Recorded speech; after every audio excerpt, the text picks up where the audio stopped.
Well, thanks, those of you who are attending today.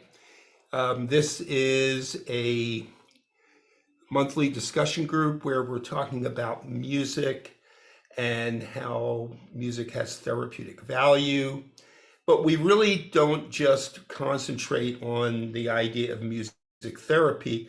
We're talking more about music and how people can use it as a way of connecting, especially in caregiving situations where caregivers are connecting with their clients or family members, using it to connect to one another. And so today I thought that what we would do is I put in the chat, I put a link to a little form and I believe, Bill, I think you were the one who responded to this when we put it out. I believe, let me double check that. I think it is Bill though. Yep. And Bill gave his responses, and I think this is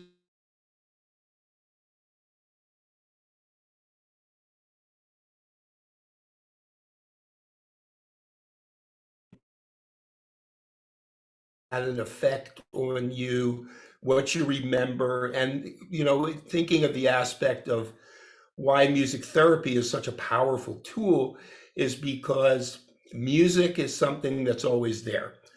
Those long-term memories regarding music always stay, depending. It doesn't matter really what stage a person is cognitively. If someone has dementia, music stays as a great memory. Now, the interesting thing about musical memory too is that it's not just remembering the song, it's remembering the associated events, people, various aspects. It could be anything. I mean, I know when I think of certain songs, and I remember so many different elements about that are associated with just that song. So, if we look at Bill's response, and Bill, if you don't mind, I'm going to use your response.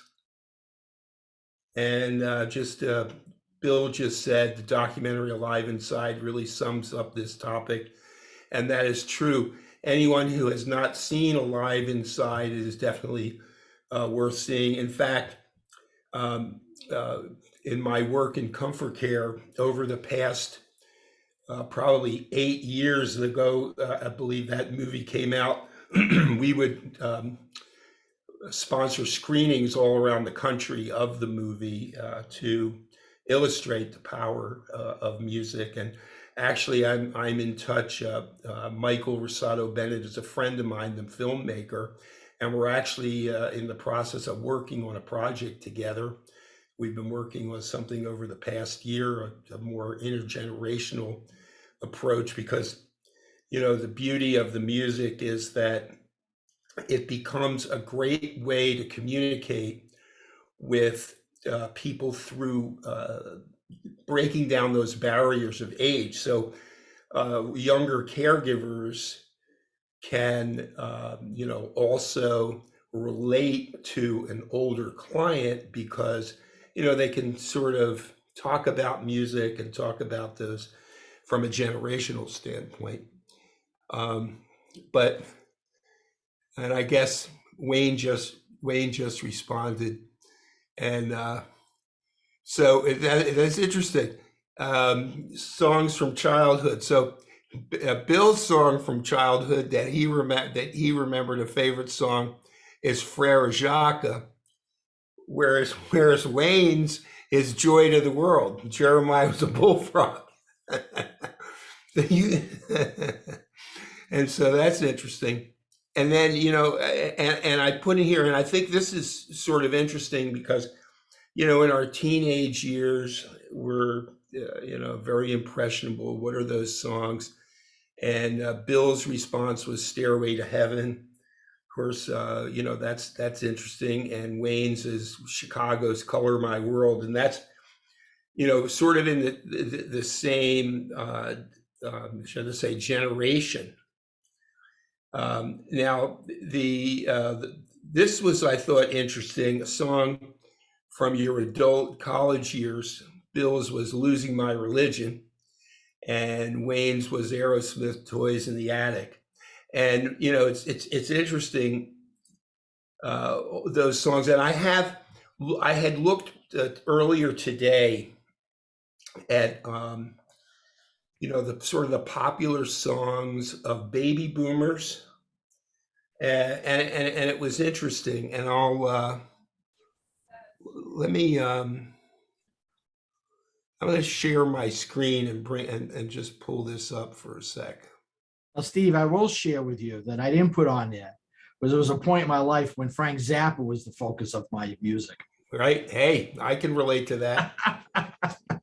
It's interesting. Me too. Yeah. And the sad thing about it is I can still sing his songs. Those are truly burned in my brain. Now, when it comes to Zappa, I remember, and I grew up in Philadelphia, and there was a place there called the Electric Factory, and all the bands came through. The first time I saw Frank Zappa was there. Frank Zappa and the Mothers of Invention. Yeah. Oh my God, what a great thing! Fabulous, amazing musician, and just amazing. He was, I always sit there and say I compare Zappa to Jimi Hendrix when it comes to the guitar. Yeah, you're right. Really, that's interesting. And it's funny because I remember my son, who's 36, and I introduced him to Zappa, and just loves him. And we just had some texts the other day, a Zappa song. I can't remember which one it was. And then, there's so many great ones, and the themes of the songs are just very interesting. But I just sharing this with you on here because I looked up earlier the favorite songs of the baby boomers, because I think when it comes to care, and whether they're somebody's caring for a family member, or whatever it may be, or they're hiring someone in home care, a lot of the bulk of the people that we deal with and will be dealing with are baby boomers. So and I thought it was interesting to look at these. And of course, my age, and this is related to me too from that standpoint. But this was interesting. And I Feel the Earth Move, Carole King, and David Bowie, Rebel Rebel, Ain't No Mountain High Enough, getting into the R&B world. Van Morrison, Brown Eyed Girl. These are all songs. It was sort of interesting when I went through this list that I said, yeah, that's right. That's interesting. But it goes on, and it crosses genres too. And I thought that was interesting as well, that it was, sort of, what are the genres of music that we also sort of fall into, what we enjoy, what we like. And now moving on in the responses, Bill's response was, name a song you remember from a significant event.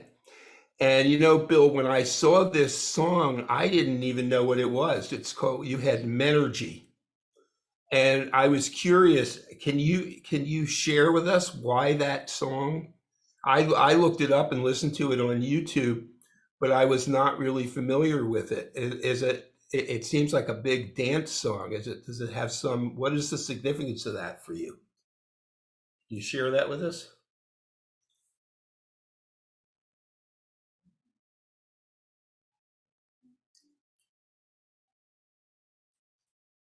Oh, okay. I didn't realize that. Okay.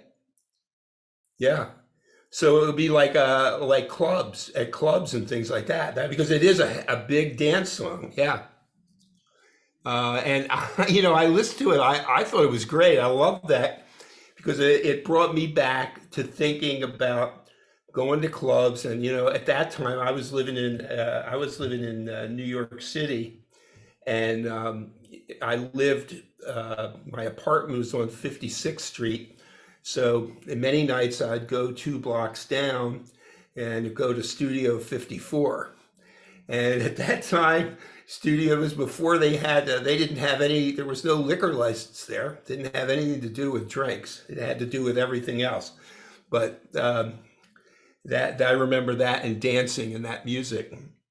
And then Wayne had a significant event song was "You Are My Sunshine." Why is that? Well, it's interesting. There were two. One was "Turn Around, Look at Me." That was the wedding song my wife wanted. Yeah. And the "You Are My Sunshine" it was a very simple, easy song for me to sing to my kids when they were born. Yeah, and I'll bet that is probably kind of sort of a universal thing. Probably, yeah. My grandfather sang that one to me all the time too. That's one of my favorites. Are you saying I'm as old as your grandfather? No, no. It's very interesting because, I've been singing that song, and of course, it's one of the most popular sing-along songs, when working with people in long-term care communities that I was doing for a long time, and everybody always wants to hear "You Are My Sunshine," and that's sort of maybe the most popular request of a song, because anybody can always think of it. But if you get into the verses of the song, have you ever really looked at the lyrics beyond that first "You Are My Sunshine"? I probably haven't. I've probably just been singing the chorus like most people would do. Right, because it's what's interesting about it is we look at it, see it as a very positive kind of upbeat song, but it's actually pretty dark. And that's it's kind of interesting. So because in singing the song, I thought, well, I've always sing that first verse. Maybe I should learn some of the other verses. And then I never did because it got a little too negative. You always want to keep it positive. And that's another sort of interesting thing when we talk about music therapy, in keeping to songs that have positive themes to them. And, I've always sort of done that. But then on the other hand, if you take a genre of music, like the blues, something, that's the blues, how people use that music to maybe feel better in some way. And I think about songs like "Don't Know Why There's No Sun Up, Stormy Weather." Don't know why there's no sun up in the sky, stormy weather, and it's sort of like about, you're feeling low because somebody left you or whatever it is. So, in that way, maybe it's not such a bad thing for people to feel the range of emotions in music. And I had, questions in the past of people asking me, well, that song made my mother cry or made my father cry or whatever it is. And so that's not good. I don't want them to cry. But on the other hand, it made them feel. And that's probably the more important thing. And, I always remember a man at an adult day center, and I was playing there. This is a long time ago. And his daughter, when she dropped him off, she said, "I know you're going to do music today. Could you play Hatikva, which is the Israeli national anthem, for my father?" And so I did. And he started crying like crazy, just, bawling his eyes out. And, I said to his daughter when she came to pick him up, I said, he really had a real strong emotional response to that song. He cried. And she said, yeah, she said, that's so good for him to do because it really helps him so much to remember and to feel. So, it really helped me to understand that, because music brings us through the range of emotions, that it's not necessarily a bad thing if someone emotes that way. Well, Stephen, it's interesting when you talk about that, because you go back to my teenage years, going back to the nightmare of dating, feelings. Remember that song? Yeah, sure. And that's the one that would always seem to come on when you were breaking up or you were moving on or whatever, Yeah.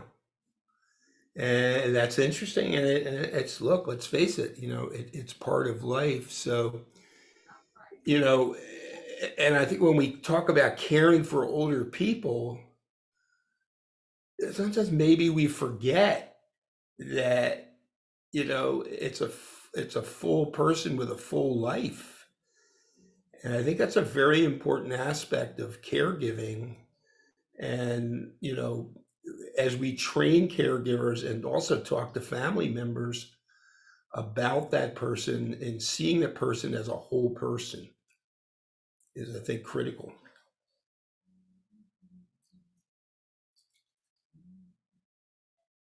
Well, Wayne, you deal with caregivers and Hope Care all the time. How does that work in terms of your? Well, I mean, we talk about music. We always have with families. We talk about them in a couple of aspects. We talk about finding the music that's within the time they've grown up, which is interesting because you're bringing a different perspective to it and spreading it out over their lifetime, which is multiple generations. I mean, we're a generation, but we grow through multiple generations. Yeah. To think about that, because we talk about it not only when the caregivers are involved, but we also have the difficult conversations with families.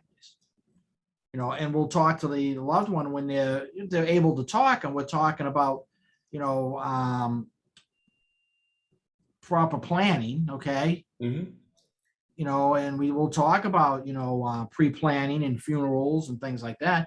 And we always sit there and say to them, what do you want to think about is talk about, find out what music do you want at your funeral? I mean, do you want da, da, da, da, da?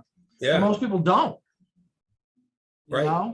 Yeah. And we're in a position we can talk about stuff with this because they know when we get involved, they know it's coming to end of life. Not that I'm doing the hospice side, but they know they need more help now. They're not as mobile. They know that things are changing. Mm-hmm. Yeah. So it's a conversation. But, one thing I was thinking about is I was going to say this, I was going to actually send it to Tara, but you bring up a good point in that as we're looking to do things, we may want to think about trying to come up with since we can't play the music, okay, legally through NAIPC, but maybe come up with a playlist by generations. Like you just said, as a child, what years is that? Mm-hmm. And maybe a playlist. As a teenager, what years is that? And do what you just did. Let them go through it and remember those, because they may have forgotten them, but remember those songs, and then have the families create a playlist for them today, which is so much easier than creating a mixtape, Right. It'd just be an interesting thing to provide. And, we could create playlists on YouTube. And that's legal. I mean, there's no issue with doing that. In other words, like, we create some playlists on YouTube and put it out there for people. These are some suggestions. I mean, just one more project for Tara. I mean, Well, that would be an interesting thing that maybe even this discussion group could do. It's something to think about, because I mean, even when I was filling in the blanks and I go back and look at it, I mean, just look at how things progressed. From when I was younger, it was more like, Three Dog Night. then it moved into like, Chicago and, and I did leave out things like ELO and all of that, but I put down things that came to mind immediately without me thinking. Right.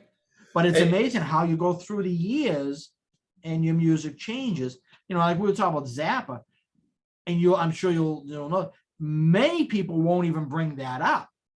Right. People who listen to Zappa are Zappa people that just don't talk about it.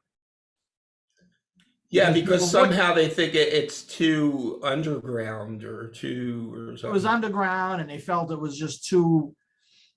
There was too much that he was saying. He was the Howard Stern of back then. Right. That's true. And people just don't want to acknowledge that. Because his songs were very unique. Do you remember that group called the Fugs? No. Yeah. Yeah. Zappa. So Zappa and the Fugs did a concert to see which one would be more outrageous. Yeah. But I mean, but as you say, that list is interesting because sometimes you kind of forget about songs until you see them. Right. You definitely do. I agree. And also, certain songs are so dated sounding, and then certain songs are really timeless. It's kind of interesting, from that standpoint. And Bill put in the chat, I don't know if you saw it, about a digital legacy, and and that is really, in a way, I think that's what's being created with something like YouTube. It really is amazing when you think of it, compared to when we had record albums and shelves and shelves of albums sitting on there, and you take out an album you want to listen to today. My God, anything that you could dream of, it's there. It doesn't matter how old it is or how new it is. It's all there for us, and that is amazing. And maybe creating some of those things is really, I think, would be a very helpful thing. But I looked at, I showed you that particular list of songs from Boomers, but I looked up also the top songs of the 1980s, the top songs of the 1950s, going by decade. And I've done some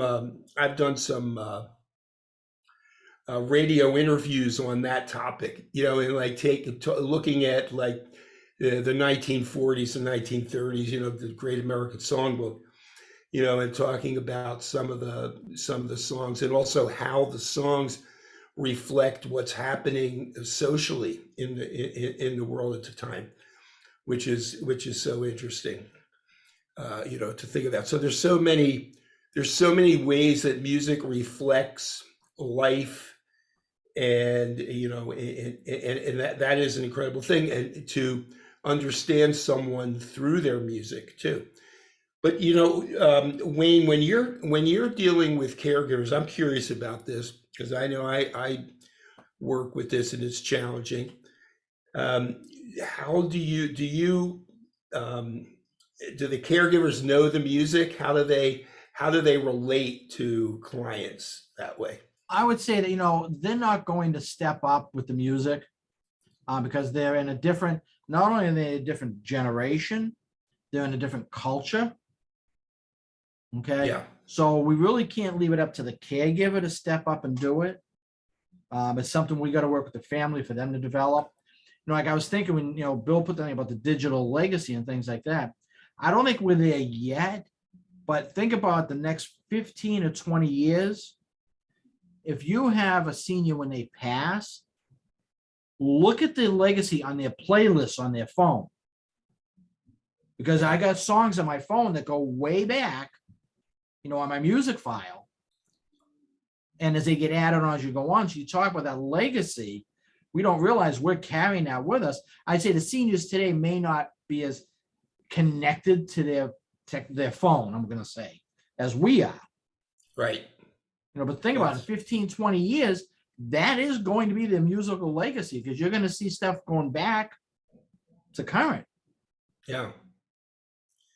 That's you know? true. And you know, the other point that you brought up, which I think is interesting too, is the sort of that end of life, and you know, and talking about planning and things like that. But you know, that reminded me of I was going to this hospice and donating my time every year. I haven't done it since COVID, but it's a rural area in the mountains of North Carolina, and there's a hospice there.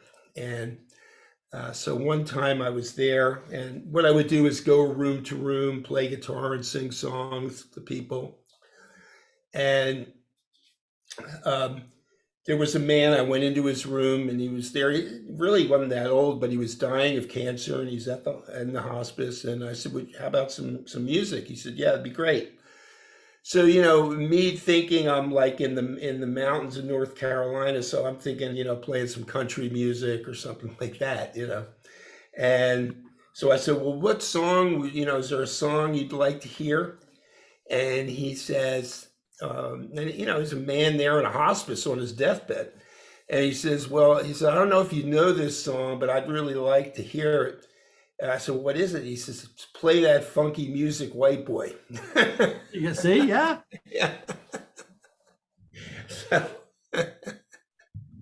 so, so that always sort of cracked me up. But, you know, and the reality of it, though, too, is just because if you're dying in the process of dying, we're all in the process of dying, let's face it. I mean, That's right. you know, but so if you're like, okay, here we know the end is near, whatever it is, that doesn't mean that all of a sudden you want to just hear harps playing and you know angels, right? So that's kind of an interesting thing. I know my wife's grandmother, and I was there. She asked me to come to her hospital room and play some songs. She was dying, and her favorite song, and she wanted it played at her funeral too. She asked me if I would play it there. Was Winchester Cathedral. If you remember that one. So it's a very interesting thing. And I think, Bill, what you said, something about physical therapists incorporate music in the home sessions. Yeah.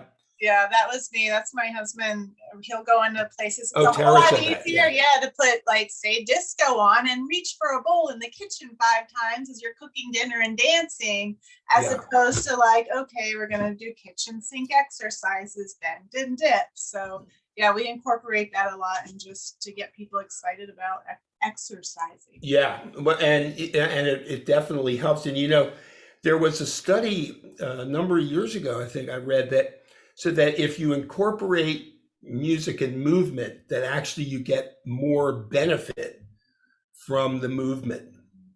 I believe it. Yeah, and of course, you know, the other element there is, and I don't know if you're familiar with a group called Dance for Parkinson's Disease.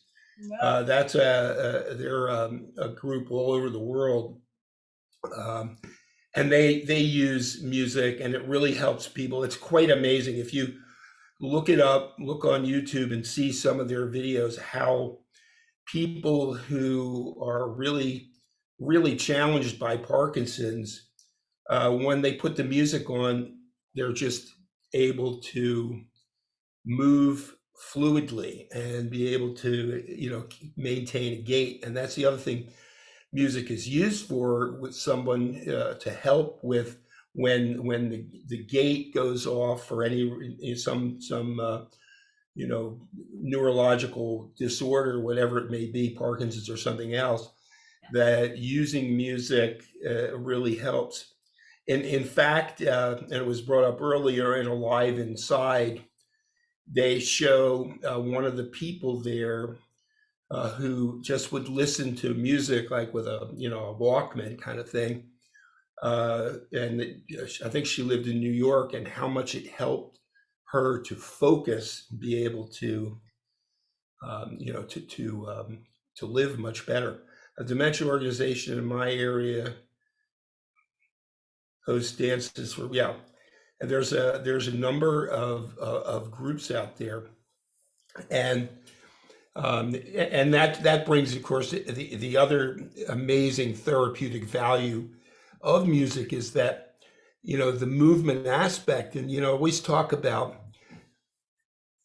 rhythm is hardwired into us. When you hear the music, somehow because of that, we start to move, whether the foot is tapping or, so we can utilize that to help people who are more sedentary to do some sort of exercise, some sort of movement, and it just inspired to move that way because of the music.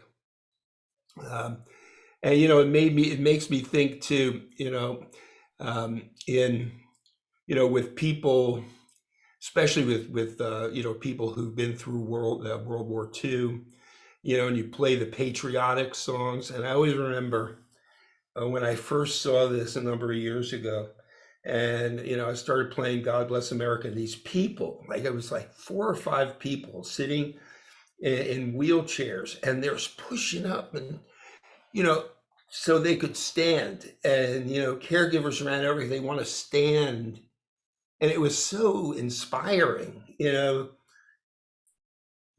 Stephen, it's interesting you say that. I do a program. I don't know if you've heard about it. There's a lady up in New Jersey that does a program called STARS program. And what she does, she has a group of people across the country that harvest the stars off of American flags. Oh, wow. And it's a very humbling process. We're not getting out there and just chopping up a flag. I mean, there's a whole, we retire the flag and all that. But those stars are given to veterans, first responders, and I give them out all the time. And it's amazing. If I give it to a first responder, they'll take it and they'll take off their cap and they'll put it in the headband. Because there's a little talk about you never forgot. You know what I mean? Yeah. When you give it to veterans, it's very interesting. The older ones, they'll stop. Especially, I'll stop people as I'm walking around. You got a lot of folks who wear their ball cap, right? It talks about the ship they were on or whatever. And I'll stop and I'll give them the star, and you see them look at it, and they read it or I explain to them, and they reach into their pocket, they pull out their wallet, and that star goes in their wallet because it means something. It's not just stuck in their pocket. You know what I mean? Sure. So you're right when you go back to that. And when I do this event, I developed a PowerPoint that plays in the background just for noise music, and it's all Americana slides and patriotic music. And you're right, people are very engaged. When you deal with that age group, they're very engaged in that. Yeah. And to watch them, because I do it part of an activity, and when they let the activities directors decide who can cut, who can do what. But you watch the ones that are cutting the stars out, they're very gentle. I mean, it's a moving experience, but it goes back to the respect. Yeah, it really does. And that's it. That's a really an interesting thing about that age group of person, and I mean, look, let's face that's something that I think is probably going to be lost in some way. Yeah, absolutely. I agree with you. The other thing I was going to say too is, one of the things as you're talking about groups and music and therapy like that, one of my plans and I was going to mention this to Tara, and if I hopefully get on the net in the monthly calls, right, for the chapters, is one of my plans is to form a group in my chapter for the music therapy, because there are so many people that did music therapy for hospice and stuff like that have had their jobs cut. Yeah. And they're begging to come out and do this. I mean, that's their passion.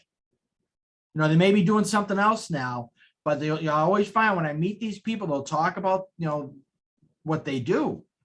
And I think that's another avenue I'm looking for, to open up a group of people that subsection, Tara, would be just those musical therapists that are begging to get back into it after a lot of these organizations during COVID and all that, it's the society does that. What's the first thing that gets cut is the arts, Right. and they don't realize how important that was in their business for their clients, but it just gets cut. And that's one of my plans. I want to try to bring in a group that's what they'll do as a group. They'll volunteer under the chapter and get out and do their music therapy in a volunteer level for these communities and things. So they're looking to volunteer. Yeah, because it's like you as an example. Your music is a big part of your life, right? Yeah. If that was taken away from you in your livelihood and you're doing something else, Yeah. it's a big part of your life. No, I would do it. And that's the thing, like, I do a live stream on my company's Facebook page now. But I mean, I would do that regardless. But it also makes me think that maybe, I mean, maybe we'd want to do something like that, for NAIPC, where these different people could maybe come and do, and it might be a way to sort of promote that whole thing. Yeah. That might be something we could do. And also through that, maybe create sort of a resource guide of people around the country who want to do these things for, long-term care communities or senior centers or organizations, to be able to find them and find each other. So there you go, Tara. You know what question you can send to Stephen? Yeah. Well, that is something we could explore and really maybe test it there with your chapter and then expand it as, we get successful. And I love the idea of music therapy. And, that was my degree in school, was music business. So I'm all about the music aspect. There you go. See? Yeah. It makes me think too, that maybe if there's enough of these people, maybe we create some sort of, video or audio, recording. I mean, because like I have, and it's open to anyone to use, on the music streaming app SoundCloud, I have put, there's over 200 songs that I have on there that are all covers. They're all different genres for people to use, basically for caregivers to use. And, when it comes to doing covers of songs, we don't run into the same issues then we want to use the original recording, so that would be something that we could consider coming up with. Maybe it's, I don't think anybody buys CDs anymore. Maybe they do, I don't know. But, just a download album of music from to different people to contribute. And that goes back to what I was saying earlier too. It could be breaking them up into those, like you did with the questions, the generational periods, so people know where they're looking at. I just think it's just an opportunity that's out there. Now, I didn't know you did things with SoundCloud. At that point, I'm flexible with the point of creating that list and putting it on a thumb drive and giving it to a family to say, here, this is something for the kid. I'll give it to the caregiver. Say, look at when you're not working with them and they're just resting and relaxing, find a way to play it. Right. Now, because the caregivers, they're not going to understand that aspect of what we're doing. They're not going to go out and, their playlist is going to be completely different then. Oh, sure. Yeah. And I think we should create playlists by genres and by age and put them on YouTube and all our other channels and see where it goes. Yeah. That's a great idea. Yeah. Yeah. I think that's a good project. Mm-hmm. And, maybe that's something that could be sort of like an offshoot of this discussion group, that we, develop a little plan around. And so, Tara, if you want to put in your note and just send me an email, I'll start the process. Okay, sounds Because I have a lot. In a way, if I look at my different things that I've already done. I probably have some sort of template, for that kind of thing anyway. Yeah, Yeah. I love that. Yeah, Yeah. okay. I'll make a note to email you. yeah, okay. Yeah, there's, and I think I've seen this done before, but sort of interesting too is when we talk about genres and generations, to sort of define, and I did this. I created these radio programs, and would take a song and then talk about what was happening at the time in society, and sort of a historical kind of using the song to, as the historical reference.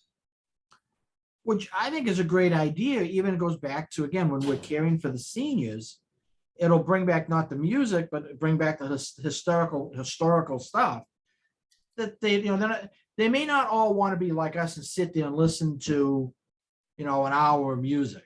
Right. It's like, I say this in my industry, when we're out marketing or advertising, many people in my industry, they don't advertise in classifieds. Right. The seniors still go to classified ads. It's amazing.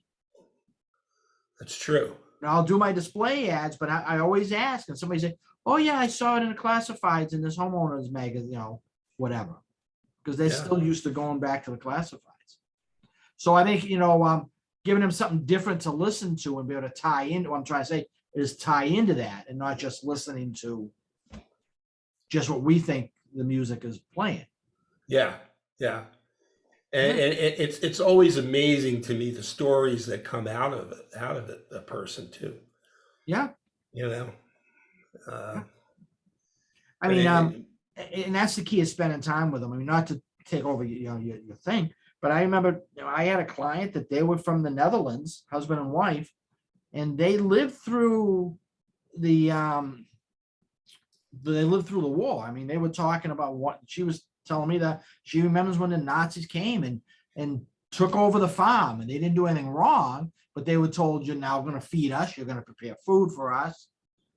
And she had that as a memory, and and that the greatest story her husband said, he lost his dad, and he said, I never forget, he says, I love the Americans, in his Netherlands accent, the Dutch.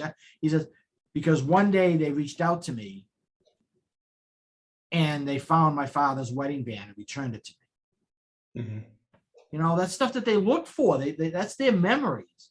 Yeah. And to try to bring stuff back is good. No doubt. And it's amazing. I always remember this one. It was kind of interesting. This man is sitting there basically unresponsive, and I started, doing the sing-along Daisy Daisy, bicycle built for two, right? So the second verse is that is what does it say? Henry, give me your answer due. He's asking Daisy. I'm half crazy, all for the love of you. And, so he's basically saying, give me your answer on this wedding. Will you marry me? And so at the end of the song, I would always do this. I said, that was a famous Henry. Can anybody guess who it was? And so I say it's Henry Ford. I mean, I'm just making it up, but whatever. So this man, I say Henry Ford, this man raises his head and he says, I knew Henry Ford's somebody, or, cousin or whatever. And he told me that they used to buy the antifreeze and that he told them they need to put it in gallon jugs and put it in wooden crates. And he said, those wooden crates, Henry Ford used the wood for the floorboards for the Model T car. That's what he told me. Yeah, it's amazing. The stories they have. But he came alive. You know what I mean? It was like you hit the right thing with somebody, who has some cognitive impairment, and it's amazing what comes out. So They do. They have so much to share. Just sometimes, you said it, we forget. We don't realize that they're a vessel, Yeah. Yeah. not just, they're full. There's a lot of stuff in there. Yeah. And that's the beauty of the music, and that's why it's so powerful, because it triggers that. It's that trigger comes out. Yeah. Well, very, very interesting discussions today, based on basically nothing much, but thinking of a favorite song. This was great. Thank you, Steve. Sure. Does anybody have anything else that they want to contribute or mention? Guess I should fill out that survey too, huh? That'd be good. Yeah. I encourage the list to be diverse, Black, brown, etc. When you say that, Bill, I'm not quite sure I understand what you mean. I mean, I totally agree. There's so much diversity in music, and I assume that that's what you're saying. In other words, you mean list that they should race code. Yeah, I think that's a very important aspect of it. Certainly, when I think of that, for me, I grew up in Philadelphia, and my music that I loved was all the Motown, R&B, soul music, and that was great. But also, when we think about music from other countries, I always loved, like, Paul Simon did an album based on African music. And, there's so many different genres of music to be included. And that's, I appreciate you mentioning that. That's a good point. Okay. Well, thanks, everybody. It's been great. And I hope that we can work on some of those projects. We'll be thinking about it. Okay. We'll get it going, and I'll stay in contact with you. And we do this the third Wednesday of every month. So hope to see you guys next Yeah, month. and this is open for anyone, whether they're in the organization or not. So, if anybody who's interested, it could be, family members of your clients. It could be anyone, who might be interested in joining.